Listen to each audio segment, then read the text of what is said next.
অনেকদিন হয়ে গেছে আমি কোনো কিছু অর্ডার করিনি। তো আজকে আমি একটা জিনিস অর্ডার করেছিলাম ফ্লিপকার্টে।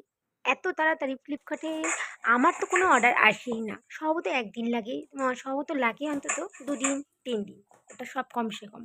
তো এবারে আমার দিয়েছি রাতে, পরের দিন সকালে চলে এসেছে। মানে এত তাড়াতাড়ি এসেছে, জাস্ট ওয়াও! আমি যেটা গিফট করেছি দেখতেই পাচ্ছ কি এটা? বলো তো এটা কি? দেখি কে বলতে পারে? আমি তো প্যাকেট খুলে দিয়েছি। এটা হলো চিয়া সিড। এই চিয়া সিডে কী উপকারিতা আছে সেটা যদি জানতে চাও, তোমরা অবশ্যই আমাকে কমেন্ট করো। কমেন্ট এবং লাইক করো। আর আমি তাহলে এর উপকারিতা সম্পর্কে আরও একটা নেক্সট ভিডিও বানিয়ে দেবো।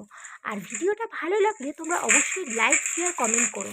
এরকম নতুন আরও আপডেট দেবো, নতুন আরও ভিডিও দেবো। তোমরা কিন্তু অবশ্যই জানাতে ভুলো না, হ্যাঁ? আর জানো তো, আমি না বেড়াতে গিয়েছিলাম আজকে। তারপর ঘুরে টুরে এলাম। এসে দেখো না আমার চোখে